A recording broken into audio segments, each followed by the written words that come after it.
오늘은 제자의 자격 세 번째 시간, 축복하는 자라는 제목으로 말씀을 준비했습니다. 여러분, 우리 미국은 우리가 태어난 곳도 아니고 대부분이 그렇죠. 또 우리 언어가 다르고 문화가 다르다 보니까 우리가 알게 모르게 미국에서 좀 차별을 당할 때가 있죠. 영어 못한다고, 또 얼굴 피부 색깔이 다르다고 해서 또 무시를 당할 때도 있습니다. 여러분, 누군가 여러분을 모욕할 때에 여러분들은 어떻게 반응하세요? 대부분이 보면은 두 가지로 반응하는 것. 한 가지는 뚫어져 쓰다 보면서 왜 나를 무시해? 너 별 수 있어? 하고 이렇게 욕을 하든지 싸우든지 뭐 그런 경우가 있고, 그렇지 않은 경우는 이제 대부분 이제 그냥 속으로 참는 그런 경우이죠. 그러다 보니까 속 병이 들어가시고 다 이렇게 몸이 아픈 것 같아요. 그런데 거기서 끝나질 않고 그런 이 세상 생활에서 받은 그 모욕감들이 눌러져 있다가 이것이 잘 해소가 안 되어 가지고 교회에 와서 폭발하는 경우가 있어요. 교회에 올 적에는 위로받고 힘 얻으러 왔는데 교회에서까지 누군가 나를 무시한다 라는 느낌이 들 적에는 폭발을 하는 것 같아요. 여러분, 그러면 안 되죠, 그죠? 오늘 우리 읽은 이 말씀은 유대인들 가운데서도 예수님의 제자들에게 주신 말씀이죠. 제자들. 예수님 당시에 이 제자들은 대부분이 직업이 좀 변변찮았죠, 그죠? 어부, 세리, 뭐 그런 직업이었다 보니까 그렇게 일반적으로 존경받는 그런 직업들도 아니었고, 또 당시에 유대 나라는 로마의 식민지였습니다. 유대인들은 우리가 하나님이 선택하신 선택받은 민족이라고 하는 대단한 자부심이 있는 민족인데, 그들이 업신여기는 이방인 나라에게 식민지 생활을 당하고 있으니까 굉장히 그 자존심이 상했을 것입니다. 그런데다가 세금을 갖다 바쳐야 되죠. 또 부역을 해야 되죠. 그러니까 그들이 식민지에 있으면서, 우리도 과거에 일본의 식민지를 경험했기 때문에 겪는 모욕감, 업신여긴, 멸시, 천대가 굉장히 많았을 것이라고 생각을 합니다. 그러한 여건 가운데 살아가고 있는 유대인들, 특별히 또 예수님의 복음을 들고 땅 끝까지 가야 될 제자들, 그들이 전하던 그 예수님 당시에는 이단, 괴수, 나사렛 예수라고 이렇게 하던 그러한 주님을 전해야 되는 그들이 받는 모욕과 멸시와 선대와 핍박 가운데서 살아갈 그들에게 주님은 그럼에도 불구하고 그들이 어떻게 하면은 상처받지 않고 어떻게 하면은 행복하게 살아갈 수 있을까 해서 주신 말씀이 오늘 본문 말씀입니다. 우리 다시 한번 말씀을 같이 한번 다시 읽어보시겠습니다. 28절 같이 읽을까요? 시작. 너희를 저주하는 자를 위해서 축복하며 너희를 모욕하는 자를 위해서 기도하라. 자, 우리가 모욕을 당할 때, 특별히 우리 지식인들은 모욕당하면은 굉장히 못 견뎌하죠. 혹은 자존심이 고상한 분들도 모욕당하면은 막 폭발을 합니다. 참 못 견뎌하는데, 오늘 주님은 그런 모욕을 당할 때에 어떻게 하면 행복하게 살아갈 수 있느냐, 이렇게 말씀하고 있습니다. 모욕하는 자를 위하여 기도하라. 여기서 기도하라는 말씀 앞에 저주하는 자를 위해서 축복하라는 말씀이죠. 축복. 여러분, 축복이라는 말이 한자 말이죠. 빌축자 복복자죠. 그래서 축복이라는 말은 복을 빈다라는 뜻이죠. 여기서 너희를 모욕하는 자를 위해서 기도하라라는 말씀은 너희를 모욕하는 자를 위해서 축복하라는 것이 축복하라. 여러분, 모욕하는 자를 위해서 축복하라, 기도하라. 도대체 그것이 가당키나 한 일을 하라고 하는 말씀인가요? 라고 여러분 그렇게 생각이 드시죠? 그런데 주님께서 이렇게 말씀하실 적에는 우리를 잘 아시고 하시는 말씀입니다. 여러분, 우리가 일반적으로는 다른 사람을 만나면은 반갑습니다. 그래서 손을 흔들고 혹은 또 악수도 하고 허거도 하고 이렇게 등도 두드려주고 이렇게 좋은데, 다른 사람을 만나가지고 위아래를 쳐다본다든지 고개를 흔든다든지 또 이렇게 모욕적인 태도나 어떤 은사를 내뱉는 사람이 있다라고 하면은 그 사람의 마음은 한마디로 지옥입니다. 그래서 그러는 거예요. 자라가면서 부모의 사랑을 못 받았다든지 혹은 직장에서 인정을 못 받는다든지 가족에게 존경을 못 받는다든지 동료들에게 사랑을 못 받는다든지 사랑에 갈급하고 핍절한 그런 상태에 있다고 볼 수 있는 거예요. 내가 충분한 사랑을 받고 사람들의 인정을 받고 존경을 받는데 애꿎은 사람들을 모욕 주는 그런 사람은 없습니다. 뭔가 내 입에서 말이 독이 되어서 나간다라고 할 적에는 뭔가 내 행동에서 다른 사람들에게 차별과 무시를 한다라고 하는 것은 우선 내 마음이 행복하지 않다는 증거예요. 그러면은 그런 이들을 우리가 만났을 적에 그들이 우리를 모욕을 했을 적에 우리가 왜 나를 모욕하느냐고 무엇 때문에 모욕하느냐고 이렇게 우리가 소리를 높여 싸우면은 더 큰 싸움만 되지 아무 유익이 없습니다. 아무 유익이 없어요. 교회만 시끄러워지고 내 마음만 상하고 유익이 없어요. 행복하지가 않아요. 우리가 같이 맞싸우고 나면은 시원할 것 같아도 여러분 싸움 한 번도 안 해보셨어요? 하고 나면은 행복하지 않아요. 시원하지 않아요. 부끄럽기도 하고 참 그래요. 그래서 주님은 그렇게 하지 말라고 모욕하는 자를 위해서 축복해 주어라, 기도해 주어라 라고 말씀하고 있는 것입니다.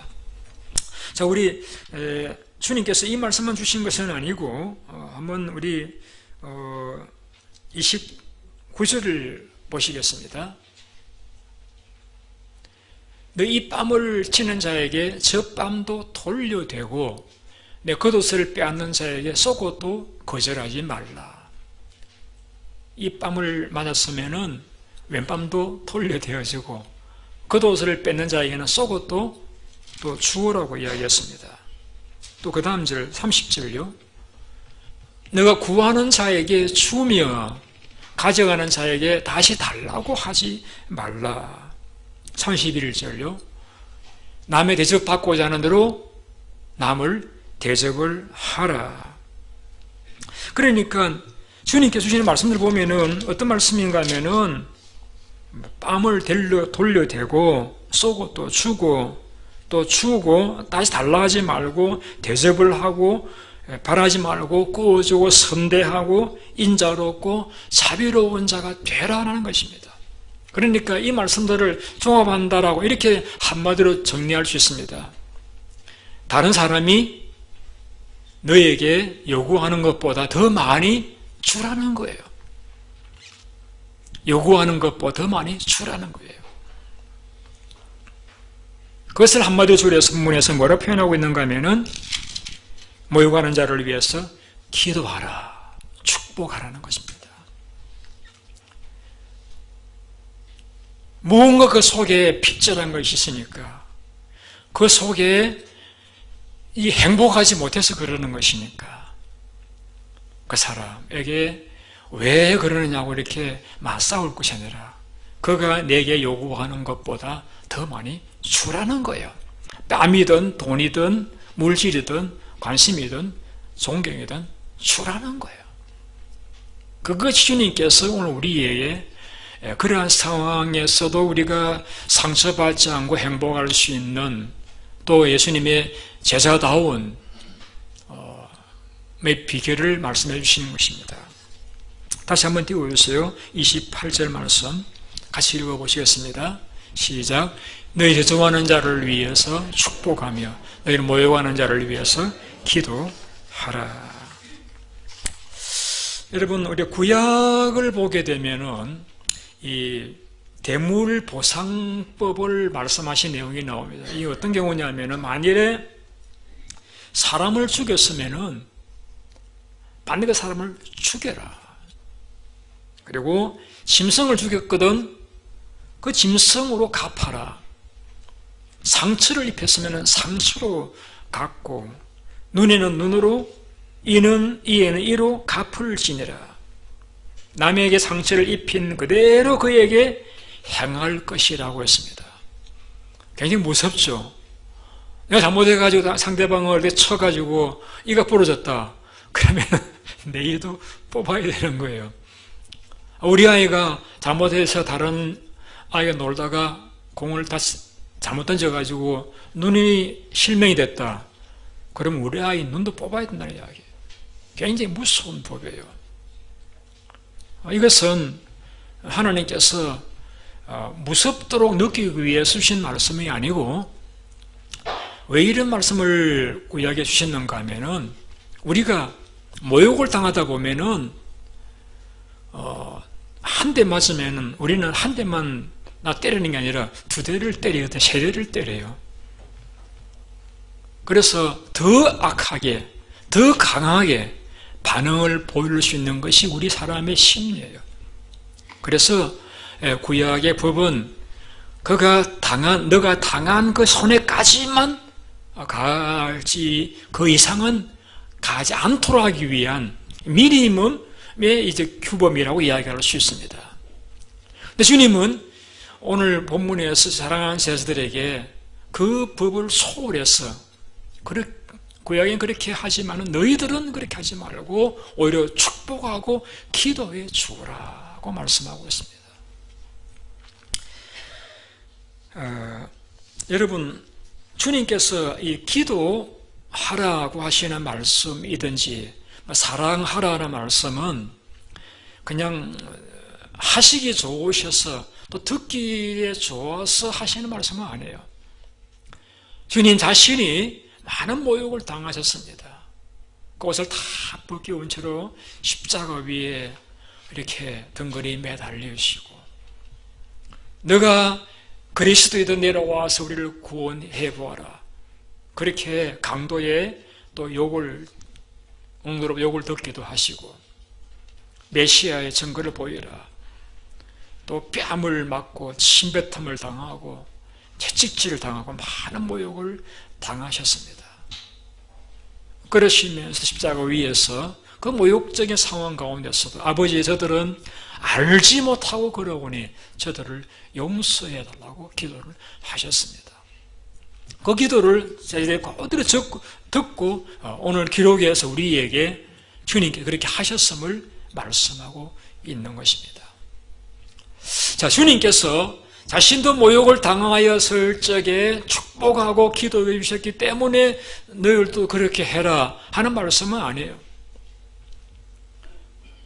우리가 주님의 제자이기 때문에 주님이 그렇게 그 길을 걸어가셨다라고 우리 그 길을 걸어가야 해서 하는 그 시기도 하지만은, 이것은 주님을 위해서도 아니고 모욕하는 자를 위해서도 사실은 우리를 위해 주신 말이에요. 우리를 위해서. 왜 그런가 하면 여러분이 한번 실천을 해보세요. 제가 20년 이상 미국에서 살면서 저도 여러 가지 경우에서 모욕당해 본 적이 있었습니다. 그런데 우리 목사가 무게가 기도밖에 없잖아요. 그러면은 내가 잘못해서 모욕을 당했든지 내가 잘못한 것이 없이 애매하게 모욕을 당했든지 모욕을 당하면은 기분 안 좋잖아요. 마음이 상하잖아요. 원통하고 분하고 화가 나잖아요. 따지고 싶고 하지만은 또 그렇게 할 수 없잖아요. 그러니까 그런 때에 그냥 기도합니다. 그리고 상대방을 축복합니다. 그런데요, 제가 기도를 하다 보니까 그렇게 화가 나게 만들었던 상대이지만은 그 분에 대해서 제 마음이 열리고 제 마음속에 사랑의 마음이 생겨나는 것을 경험을 했습니다. 우리가 이런 거 있어요, 여러분. 어떤 사람을 두고서 험담을 하잖아요. 그 친구 말이야. 하시네. 이렇고 저러고 험담하거나 난 후에 어떤 그 사람 딱 만나면은 이렇게 눈을 마주보기 어려워요. 저도 그런 적이 있었는데, 저도 많이 그런 적이 있었는데, 눈을 마주보기를 좀 어려워요. 눈을 피하고 그래요. 그런데 여러분, 내가 복을 빌어주고, 잘 되기를 기도해 준 사람을 만나면은 눈을 바로 볼 수 있어요. 그리고 여유를 가지고 웃을 수 있어요. 그리고 손을 내밀을 수 있고 허가할 수가 있어요. 이것이 억지로 목사이니까 그리스도이니까 하는 게 아니라 우러나오는 마음으로 그것이 가능하다는 이야기죠. 그래서 이 말씀, 너희를 모욕하는 자를 위해서 기도하라는 말씀은 모욕하는 자를 위해서 하신 말씀이 아니라 사실 우리를 위해서 하신 우리의 행복을 위해서 그렇게 함으로 우리의 마음이 행복하고 우리가 하나님 복을 받을 수 있기 때문에 주님이 주신 말씀입니다. 베드로는 이렇게 우리에게 그 근거를 말씀해 주셨습니다. 악을 악으로 욕을 욕으로 갚지 말고 도리어 복을 빌라. 이는 복을 유업으로 받게 하려 하심이라. 베드로는 악을 악으로 갚지 말고 욕을 욕으로 갚지 말고 복을 빌어 주어라. 이는 너희가 그 복을 유업으로, 그래 유업으로 말씀은 나도 복을 받고 자식도 복을 받고 또 손자도 복을 받도록 계속 복을 받는 그러한 가정과 후손이 될 수 있는 길이 무엇이냐? 남이 내게 욕하면은 나는 복을 빌어주는가? 남이 내게 악을 행하면은 복을 빌어주는 것, 바로 거기 있다는 것을 말씀을 했습니다. 근데 베드로가 이야기하잖아요. 주님이 먼저 말씀하셨죠. 주님께서 마태복음 10장 이렇게 말씀했습니다. 자, 너희가 어느 마을에 들어가든지 그 중에 합당한 자를 찾아서 그 집에 머물게 될 적에 먼저 그 집에 들어가서 그 집 평안하기를 빌어주어라, 기도해 주어라. 그 집이 그 평안의 복을 받기 합당하면은 그 평안의 그 집에 임할 것이고, 만일 그 집이 그 평안의 복을 받기 합당치 아니하면은 그 평안이 복을 빈 너희로 돌아올 것이니라. 참 놀라운 말씀이죠. 그래서도 여러분들도 다른 교우는 집에 가면은 먼저 그 집을 위해서 기도를 하잖아요. 그런데 그 기도가 그 집 합당하면은 그 집에 임하시면은 합당치 않으면은 내가 빈 사람에게로 그 복이 내게로 돌아온다는 거예요. 이것이 영적인 법칙이라는 것을 주님이 말씀해 주셨습니다. 자, 그렇다라고 하면은 우리가 다른 사람을 욕하고 저주하면은 그게 합당하면 임할 수도 있겠지만은 그것도 아름다운 일이 아니지만은 합당치 않으면 이걸 돌아온다라고 하니까 그 두려울 일이잖아요.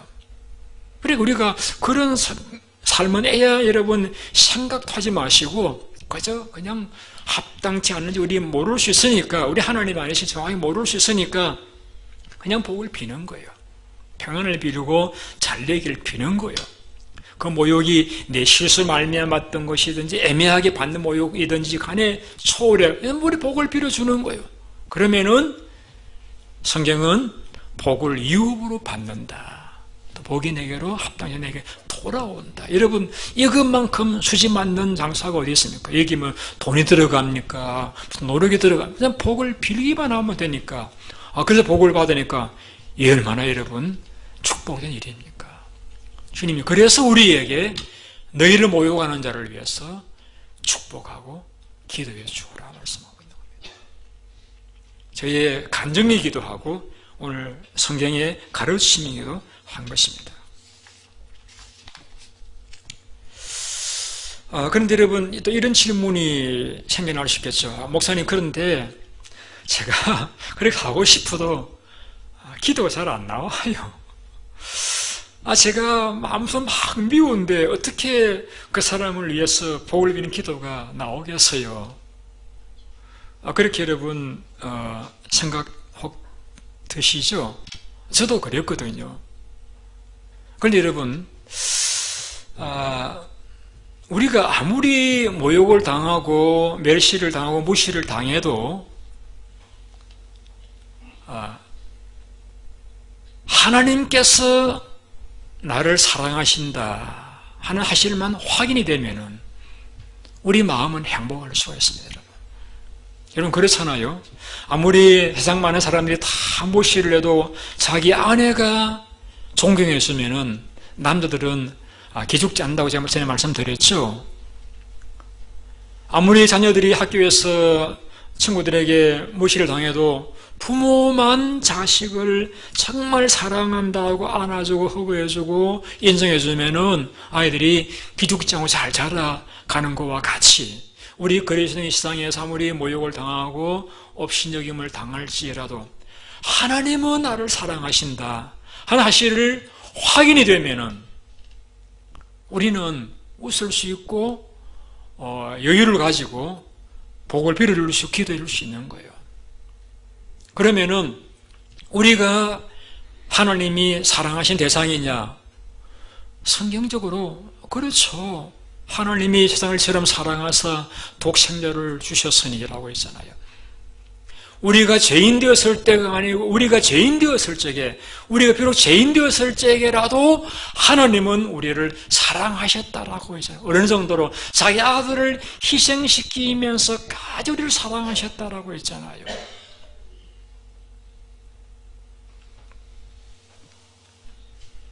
에스겔 선지자는 이렇게 말했습니다. 여호와의 말씀이니라 내가 어찌 악인이 죽는 것을 기뻐하며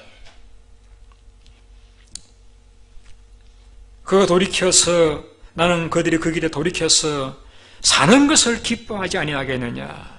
여러분 비록 악한 이라서 그 악 때문에 모욕을 당하고 무신행임을 당한다 할지라도 하나님의 마음은 그 악인이 죽는 걸 기뻐하지 않으신다라고 돌이켜 사는 걸 기뻐하신다라고. 하나님은 우리가 비록 약하고 부족하고 허물이 많다 할지라도 그래서 무시를 당하고 업신여김을 당하고 모욕을 당해서 목숨을 끊는 그런 자 되는 거 하나는 원치 않으십니다. 어제 뉴스를 보니까 막 죽고 이러는데 여러분 그러지 마세요. 그러지 마세요.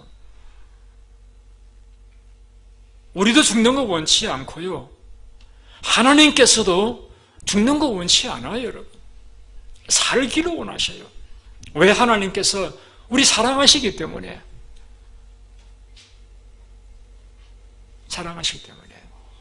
하나님 우리 사랑하시잖아요. 성경에서 말씀하고 있고 역사적으로 분명한 사실을 통해 우리 보여주셨고 우리 돌이켜보면은 하나님이 나를 사랑하신다는 우리 부인할 수 없잖아요.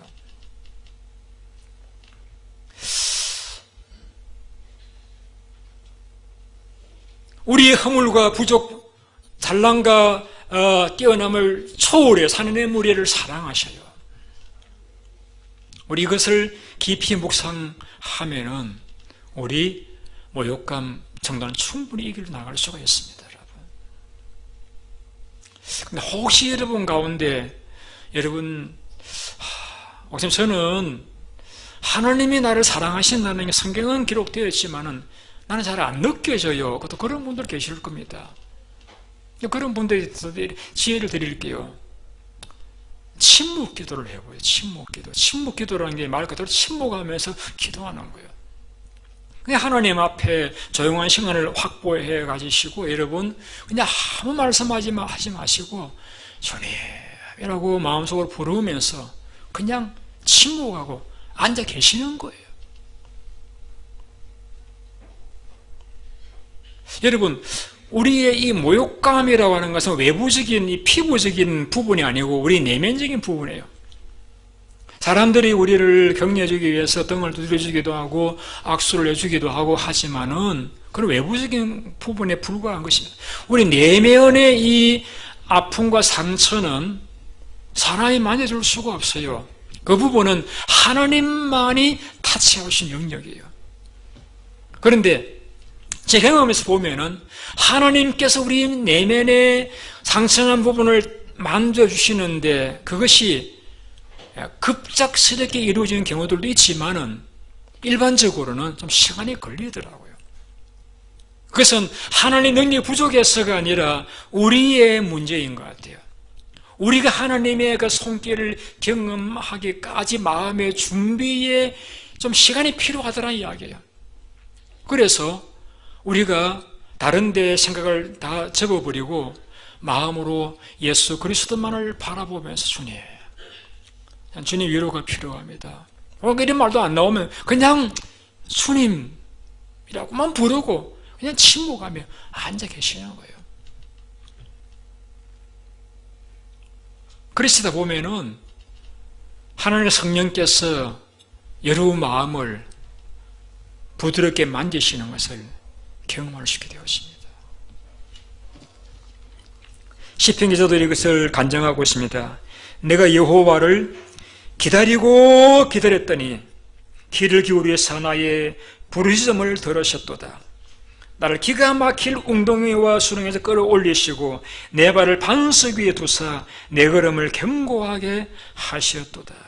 내가 기가 막힐 웅덩이와 수렁에서 나를 끌어올리시고 내 발을 반석 위에 두셨도다.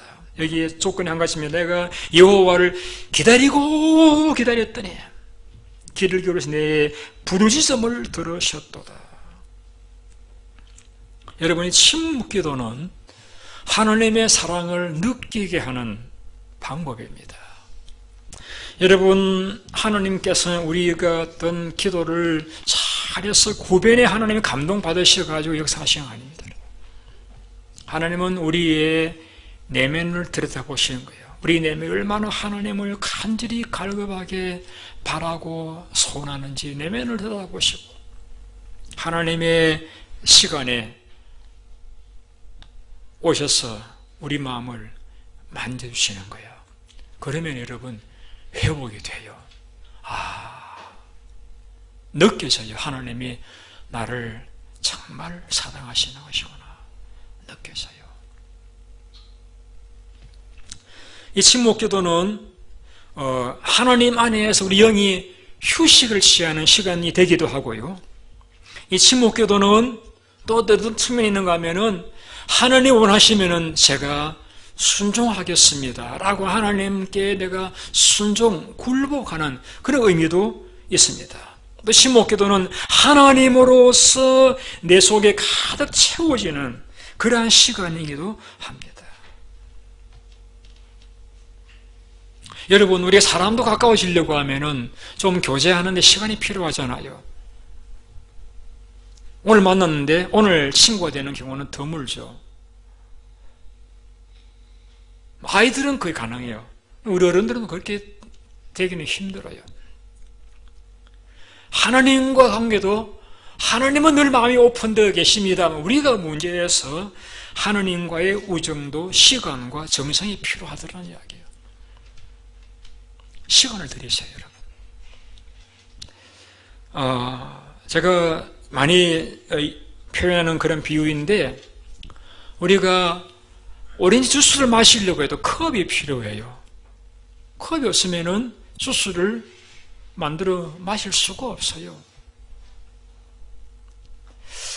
하나님의 은혜가 우리에게 임하는데도 시간이라고 하는 이 도구가 필요해요, 여러분. 그래서 침묵기도, 이것이 아무것도 아니고 하다가 때로는 졸기도 하고 또 뭐 하는 건가 모르겠다는 그런 이제 좀 핀찬을 듣기도 하겠지만은, 그래도 여러분 침묵하며 기도해 보십시오. 그러면은 하느님의 사랑과 평강을 깊이 느끼게 되었습니다. 그러면 우리는 마음이 자유를 경험하고 우리를 모욕하는 사람들을 위해서 기도하며 복을 빌어주는 그런 자리에 나아갈 수 있게 되어지고, 우리 마음은 천국이 되어지고, 그래서 우리의 삶이 행복한 삶이 될 수가 있는 것입니다.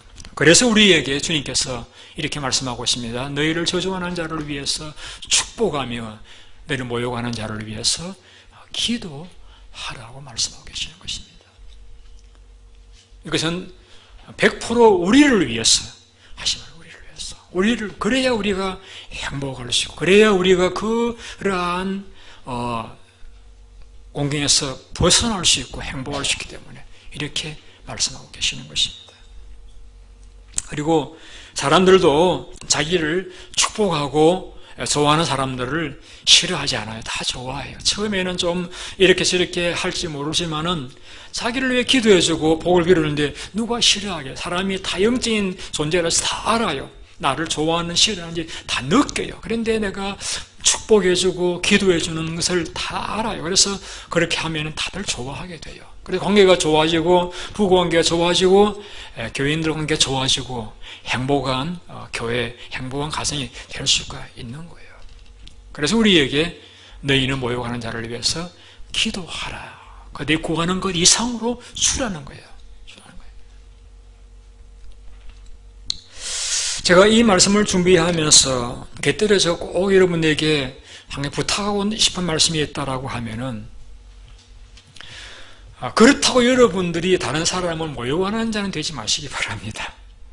뭐 일부러 모욕하는 자가 되려고 그렇게 하시는 분이 어디 계시겠습니까만은, 우리의 눈빛, 우리의 이 얼굴 인상, 우리의 태도가 여러분 상대방이 우리가 모르는 가운데 무시당함을 느끼는 경우가 있을 수 있어요, 여러분.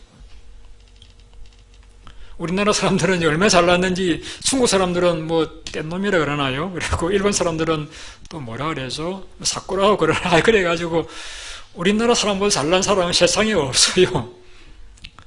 여러분, 잘났으니까 잘났다라고 그렇게 믿고 행동할지 모르지만은, 그럴지라도 성경은 그렇게 가르치지 않아요.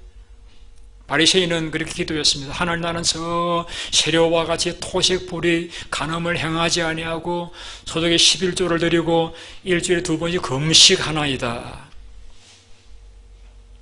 그건 말이죠, 누구 들으라고 하는 기도예요. 하나님 들으라고 하는 기도가 아니고 그 공간에 와서 기도하고 있는 세리들이라고 하는 말이에요. 세리를 향해서 모욕감을 불러일으키는 말이잖아요. 기도가 아니에요. 세리를 모욕하는 말이에요. 금식하며 기도하는 거, 그거 훌륭한 일이죠. 11조 드리는 거, 그거 귀한 일이죠. 토색불이 가늠하지 않는 거, 정말 존경할 만한 분이죠.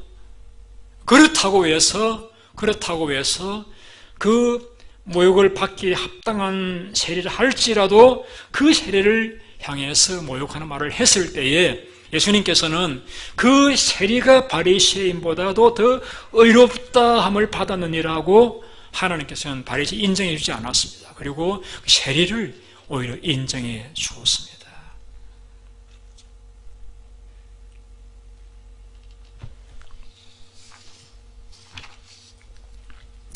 자, 우리가 여러분 잘났다라고 하는 것, 이게 뭡니까?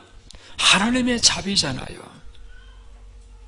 우리가 하나님 앞에 깨끗한 자라고 하는 것, 내가 죄를 전혀 안 지은 사람 우리 가운데 있습니까? 없잖아요. 그런데 주님께서 우리 죄를 다 담당해 주심으로써 우리는 하나님 앞에 의로운 자라, 깨끗한 자라는 인정을 받게 되어졌잖아요. 그렇다라고 하면 우리도 다른 사람들을 불쌍하게 여겨주고 동정하는 자가 되어야 됩니다. 오죽했으면 그렇겠나 이해하려고 하고 기도해 주는 자가 될지언정 우리가 나서가지고 다른 사람들이 모욕감을 느끼도록 그런 언사와 눈빛과 태도 해서는 안 됩니다. 주님께서는 이렇게 말씀하신 적이 있습니다. 나는 너에게 이르노니 형제에게 노하는 자마다 심판을 받게 되고 형제를 대하여 라가하는 자는 공에 잡히게 되고 미련한 놈이라는 자는 지옥불에 들어가게 되리라. 여러분, 이 라가라는 말은 어떤 뜻이냐면은 머리가 텅 빈 사람 그 말입니다. 강단이라서 우리가 많이 쓰는 말을 표현하지 않겠습니다. 머리가 텅 빈 사람 그런 뜻입니다. 그러니까 여러분 그런 말 하면은 안 된다는 거예요. 미련한 놈, 이 미련한 놈이라는 번역은 굉장히 좋은 표현입니다. 순수한 표현이에요. 왜냐, 이 미련한 놈이란 말의 이 원래적인 뜻은 하나님을 부정하는 불신자라는 뜻이에요. 그러면은 이것이 왜 그리 욕이 되느냐? 유대 나라는 하나님을 섬기는 백성들입니다. 그런데 하나님 섬기는 민족 가운데서 그 사람은 불신자와 같은 자라고 이야기할 적에는 이것은 저주받은 자 그런 의미입니다. 저주받은 자. 그러니까 유대인 사회에서 함께 인사하고 악수하고 살만한 사회에 못 되는 그런 버러신 자, 저주받은 자, 그런 의미가 미련한 자라는 말의 원어적인 뜻입니다. 그러한 자라고 말하는 때는 어떤 결과가 주어지느냐? 지옥불에 들어가게 되리라. 예수님께서 지옥을 다녀오신 예수님께서 하신 말씀입니다. 지옥불에 들어가게 되리라. 그것은 상대방을 죽이는, 우리 입술의 말이 상대방을 죽입니다. 우리 입술에 독이 있다고 했습니다. 시편 기자는 그 입술 안에는 독사의 독이 있다라고 했는데 우리의 그런 말이 독이 되어 상대방을 죽이는데 그것이 상대방을 죽이는 것이 아니라 나를 죽이는 결과가 되어지기 때문에 그러한 말을 하지 말라고 말씀하고 있는 것입니다. 설사 그가 그러한 욕을 들을 만한 사람이라 할지라도 주님은 그렇게 하지 말라고 말씀하고 있는 것입니다. 도리어 모욕하는 자를 위해서 기도해 주라. 축복하라. 그것이 우리 자신도 행복한 비결이고 그것이 그 사랑 관계가 회복되는 길이고 그것이 하나님께서 우리에게 복을 자자손손이 받을 수 있는 길이기 때문에 우리에게 모욕하는 자를 위해서 기도하라고 말씀하고 있는 것입니다. 어느 이사님의 간증입니다. 그 남편이 어려서부터 부모의 사랑을 받지 못하고 자랐습니다. 공부 못한다고 또 못생겼다고 이 저 일로 계속해서 구박을 당하면서 자랐습니다. 그러니 이 아이가 자라면서 그 속이 악밖에 남지 않았어요. 그러다 보니까 어머니께 와일하다 보니까 폭력배의 두목이 되었습니다. 이상하게 이제 결혼은 잘했어요. 그래가지고 훌륭한 믿음의 자매와 만나서 가정을 이루었습니다. 그래서 이제 그 믿음의 자매가 자꾸 남편에게 같이 예수 믿자고 같이 교회 다니자고 이렇게 해서 아내를 사랑하니까 그 아내를 따라서 교회를 나가서 예수를 믿는 자가 되었습니다. 교회를 다니다 보니까 또 집사가 되었습니다. 그런데 한 번씩 술을 마시면 또 과거에 그것이 이제 성질이 드러나는, 그래가지고 밥상을 뒤엎고 이제 아내를 구타하고 다시 드러나서 욕을 퍼붓습니다. 그런데 그런 그냥 하고 난 뒤에 또 부끄러워서 사과하고 이렇게 하는데 한 번은 그 아들이 와서 이렇게 아버지에게 말했다고 합니다. 아빠, 나를 위해서 좀 축복 기도해 주세요. 그러더래요. 아빠, 나를 위해서 축복 기도해 주세요. 그 말이 굉장히 충격이었답니다. 도대체 얘가 내가 어떻게 술을 마시면은 행동하는지를 보고 듣고 아는데도 불구하고 나한테 와서 아빠 나를 위해 축복 기도해 주세요 하는 그 말을 들으면서 아빠의 마음속에 얘가 나를 신뢰하구나, 존경하구나 하는 그런 마음이 들더랍니다.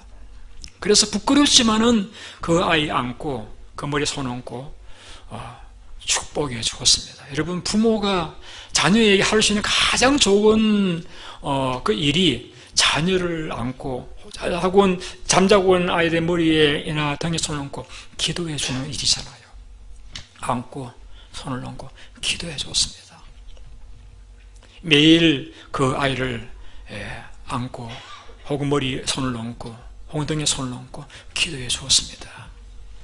그런데 변화는 그 아이가 변한 것이 아니라 그 아버지의 마음이 변화가 되어지는 거예요.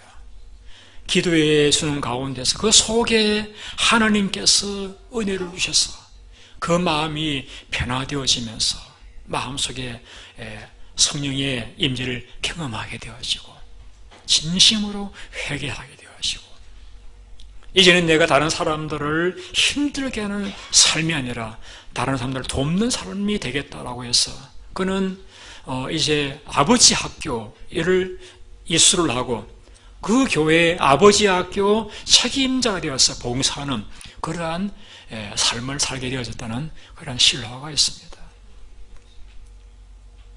오늘은 우리가 살고 있는 이 미국 사회에서 저나 여러분들이나 어느 외모 여러 가지 이유들로 인해서 알게 모르게 무시와 모욕을 당하는 일이 없지는 않겠습니다만 여러분, 그러한 일들을 괜히 교회 가지고 시간을 폭발하지 마시고 그러한데 여러분, 그 상황에서 주님을 묵상하고 사랑을 확인하시고 그리고 말씀을 믿고 여러분 모욕한 자를 위해서 기도해 드리시고 축복하십시오. 그럼 여러분이 천국을 경험하게 되어지고 하나님의 사랑을 느끼게 되어지고 여러분의 자손들과 앞날에 잘 되실 줄로 믿습니다. 우리 기도하겠습니다.